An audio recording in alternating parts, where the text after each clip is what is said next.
right? Yes, I did. I did. Okay, so why couldn't you carry on campus?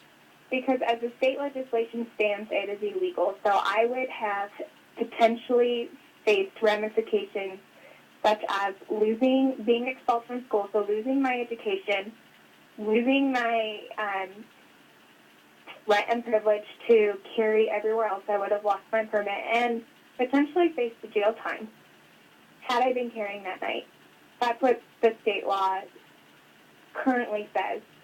However, when I was met with my attacker on a gun-free zone and he was carrying a gun, none of the consequences affected him. Losing his non-existent education was not a deterrent. Losing his non-existent concealed carry permit was not a deterrent. The only person that had anything to lose that night was me. And I would have lost, if I had been carrying that night, I could have potentially lost, my education and whatnot. But I wasn't carrying that night, and I still lost. So I was legislated into being a victim.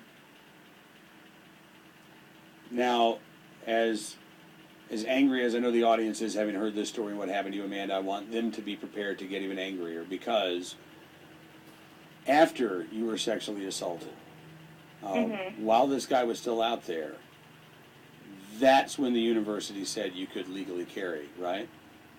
Yes, and it was after the third victim had been murdered, and he was at large. And so what did they tell you? They granted me permission with 6 contingencies.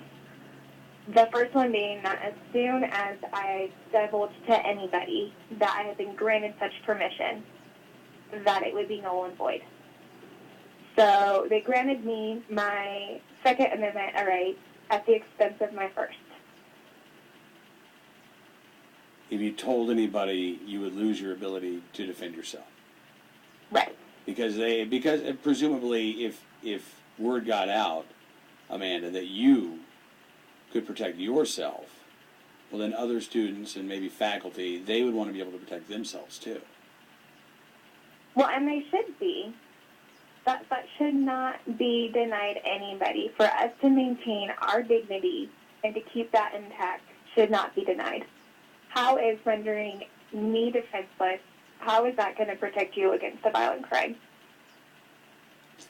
I got to tell you, Amanda, I'm not the right person to answer that question, because I agree with you. I don't understand it either. I hear these politicians try to tell me that we're all going to be better off if concealed carry holders can't carry on a college campus. You were the same woman off campus as you were on campus, right? You weren't going to change. I mean, you were a concealed carry holder who could carry all over town except for the college campus. Right. As soon as I crossed that arbitrary line, then for some reason I became a non-law-abiding citizen. Do you think, Amanda, that students are? Do you think that young women can be targeted because of this idea that they're helpless, they're defenseless, they don't have a gun on them, they're on a college campus. The worst I get maybe is maced in the face. I'm going to go ahead and try. Do you think that attitude exists? Yeah.